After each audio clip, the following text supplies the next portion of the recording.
Hello student, कैसे हैं बच्चों। आज हम आपको क्लास 10th में बायोलॉजी चैप्टर 7 का नर्वस सिस्टम बताएंगे। इसके बारे में बताएंगे नर्वस सिस्टम होता क्या है, नर्वस सिस्टम है क्या, है ना।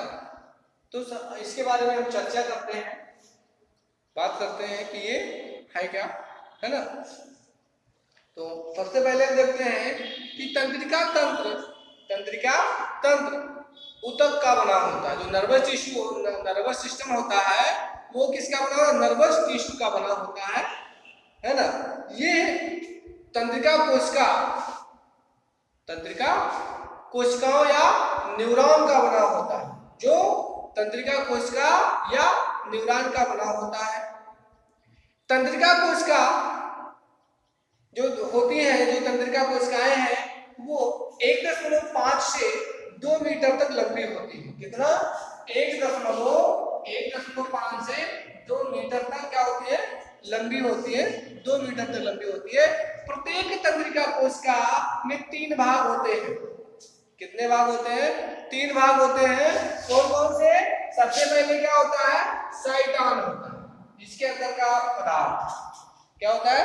साइटॉन होता है ना, जिसे हम कोशिका काय के नाम से जानते हैं।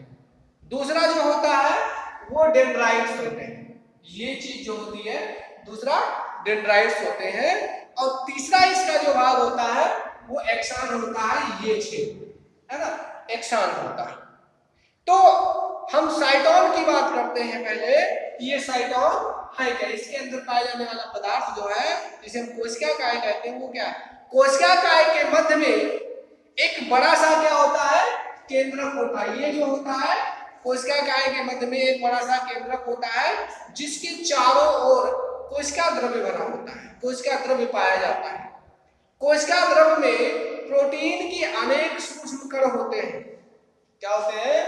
कोशिका द्रव्य जो होता है इसमें प्रोटीन के अनेक माइक्रो मॉलिक्यूल्स होते हैं, यानी सूक्ष्म कण होते हैं, जिन्हें निशल्स के नाम से जानते हैं, जिसे निशल्स कण कहते हैं। वो इसके अंदर जो साइटॉन होता है उसमें पाया जाता है।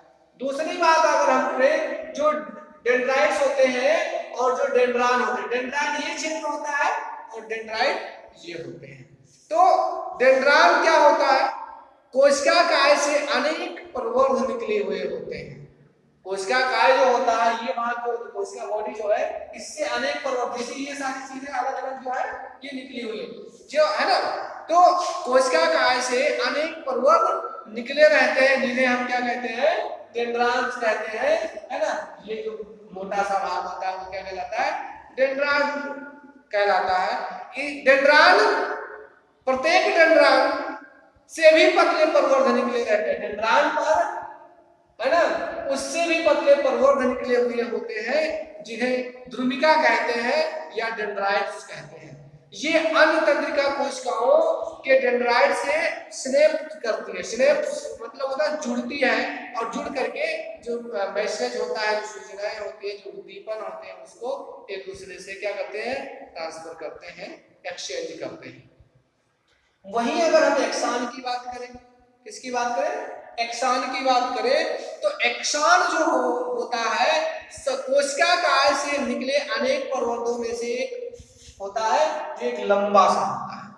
अनेक प्रवर्धों से निकला हुआ, है ना, निकले अनेक प्रवर्धों में से एक लंबा व मोटा संरचना, जिसे हम एक्सॉन कहते हैं। एक्सॉन के चारों तरफ न्यूरिलेमा नामक झिल्ली होती है। इसके चारों तरफ क्या होती है? पतली सी झिल्ली इस पर चढ़ी होती है, जिसे क्या कहते हैं? न्यूरिलेमा, जिसे न्यूरिलेमा के नाम से जानते हैं। न्यूरिलेमा होती है ना। और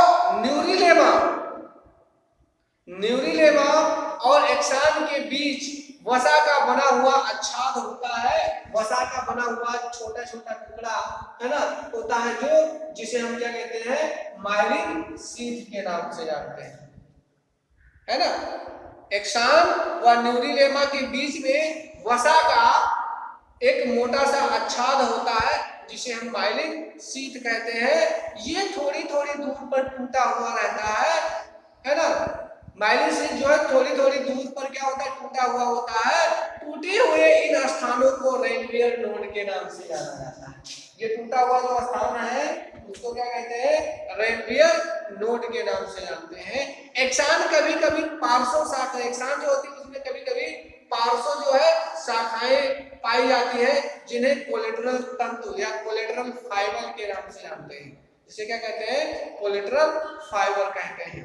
एक्सान के अंतिम सिरों पर घुंडी जैसी रचनाएं होती हैं, ये है ना, ये जैसी ये निकला हुआ होता है, इस तरह से घुंडी जैसी संरचनाएं होती हैं, घुंडी जैसी संरचनाएं होती है, जिन्हें सिनेप्टिक घुंडियां कहते हैं। क्या कहते हैं, जिन्हें सिनेप्टिक घुंडियां कहते हैं, जो मसल्स से जाकर के जुड़ने का काम करती है, जो मसल्स से जाकर के सिनेप्ट करती है।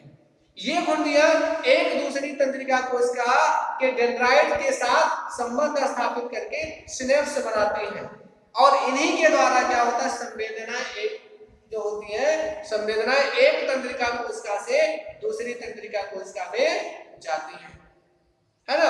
अगर देखा जाए इसके आधार पर, इसकी फंक्शन के आधार पर, इसके कार्य के आधार पर अगर देखा जाए तो ये कोशिकाएं कितने प्रकार की होती है, 3 प्रकार की होती है। कौन कौन सी होती है, एक सेंसरी नर्वस होती है। क्या होती है, एक सेंसरी नर्वस होती है, जिसे हम तंत्रिका कोशिकाएं कहते हैं। ये संवेदी तंत्रिका कोशिकाएं संवेदी अंगों से, है ना, उसमें पाई जाती है, उसमें स्थित होती है, और अंगों के से संवेद आवेग एकत्रित करती है। दूसरा जो होता है वो प्रेरक नलिकाएं होती है, इसे मोटर नर्वस कहते हैं, होती है, जो तंत्रिका कोशिकाएं प्रक्रियाओं के आवेगों को, है ना, प्रक्रियाओं के आवेगों को केंद्रीय तंत्रिका तंत्र से कार्यकर पेशियों, ग्रंथियों आदि तक पहुंचाने का काम करते हैं। इफेक्टर पेशियों तक पहुंचाने का कार्य करते हैं। और तीसरा जो होता है वो क्या होता है, सहचर तंत्रिका कोशिकाएं।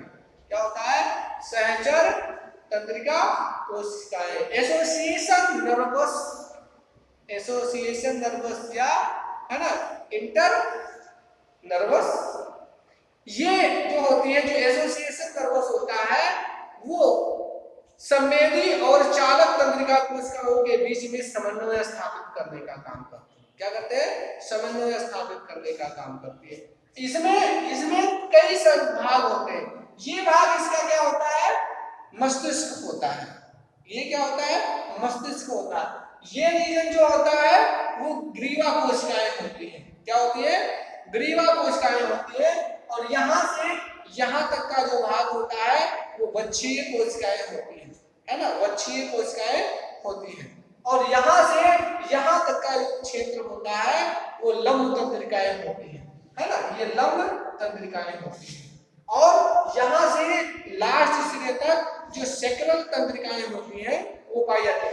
ये भाग जो है सेक्रल तंत्रिकाओं का है, ये भाग जो है किसका है, लंब तंत्रिकाओं का है। और ये भाग जो है किसका, वच्छीय तंत्रिकाओं का है। ये भाग ग्रीवा तंत्रिकाएं होती है। और ये क्या होता है, मस्तिष्क होता है। इसके अंदर भरा हुआ ये बीच का जो भाग होता है वो मेरुरज्जु होता है ना, ये मेरुरज्जु होता है। और ये जो यहाँ से ये जो भाग होता है वो मेरुरज्जु का अंतिम सिरा होता है, अंतिम भाग होता है। तंत्रिका तंत्र की और भी हम उसके बारे में अगर बात करें तो देखते हैं, जो तंत्रिका तंत्र है, तंत्रिका कोशिकाओं के एक्सान समूह में इकट्ठे होकर तंत्रिकाएं बनाते हैं। और तंत्रिकाएं भी 3 प्रकार की होती है, संवेदी तंत्रिकाएं, चालक तंत्रिकाएं और मिश्रित तंत्रिकाएं। मिश्रित तंत्रिकाएं जो तंत्रिकाएं होती हैं उन तंत्रिकाओं में संवेदी और चालक दोनों प्रकार के तंत्रिका तंत्र होते हैं। और जो प्रेरक तंत्रिकाएं होती हैं इसमें मस्तिष्क से आदेशों, जो आदेश होते हैं, आदेशों को कार्यकारी अंगों तक पहुंचाने का काम किया जाता है। और जो संवेदी तंत्रिकाएं होती हैं वो संवेदी अंगों से संवेदी उद्दीपनों को मस्तिष्क तक पहुंचाने का काम करते हैं। वहीं अगर हम देखें इसकी कार्यकी के बारे में तो उच्च कशेरुकी प्राणियों में तंत्रिका कोशिकाएं मस्तिष्क और मेरुरज्जु दोनों में केंद्रित होती हैं, दोनों में केंद्रित होती है। मस्तिष्क और मेरुरज्जु बहुलक होते हैं जो उद्दीपनों या संवेदनाओं का विश्लेषण करके उचित आदेश कार्यगत अंगों तक पहुंचाने का काम करते हैं, है ना। फिर क्या होता है, संवेदी कोशिकाएं इन उद्दीपनों को लेकर मस्तिष्क या मेरुरज्जु में पहुंचाती हैं, जहां पर विश्लेषण होता है और मस्तिष्क में से इनका प्रत्युत्तर आदेश के रूप में प्रेरक तंत्रिकाओं द्वारा ग्राही अंगों तक पहुंचा दिया जाता है। ग्राही अंगों में क्या होता है, ग्राही अंग विभिन्न उद्दीपन ग्रहण करने के लिए होते हैं। ग्राही अंग होते हैं उद्दीपनों को ग्रहण करने के लिए होते हैं। संवेदन पथ ग्राही अंग से उद्दीपन या जो प्रेरणाएं होती है के संचरण का मार्ग होता है, जिसे संवेदी तंत्रिका, है ना, जो संवेदी तंत्रिका द्वारा होता है। मांडुलक अथवा समन्वय केंद्र जो होते हैं संदेश ग्रहण करने और प्रत्युत्तर में विशिष्ट आदेश देने के लिए होते हैं, जिसमें मस्तिष्क और स्पाइनल कॉर्ड आते हैं। जो प्रेरक पथ होता है वो मांडुलक से उचित कार्यवाही का आदेश शरीर के विभिन्न कार्यक्रम अंगों तक पहुंचाने का काम करता है, जिसे हम क्या कहते हैं, जिसे हम प्रेरक तंत्रिका कहते हैं। ये जो है प्रेरक पथ जो है प्रेरक तंत्रिकाओं के द्वारा होता है।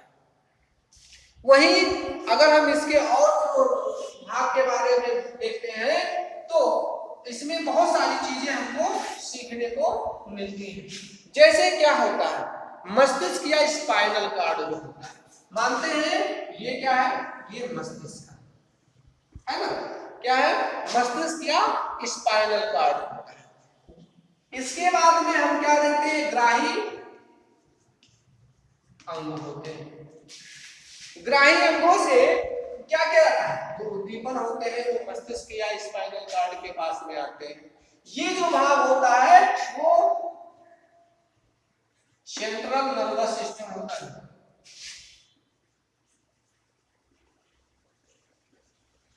सेंट्रल नर्वस सिस्टम होता है। यहां पर संवेदी न्यूरॉन होते हैं। ये जो होता है ये संवेदी न्यूरॉन होता है, संवेदी न्यूरॉन होता है। ये पूरा भाग जो होता है वो संवेदन पथ होता है। ये मांडुलक न्यूरॉन होता है। क्या होता है, मांडुलक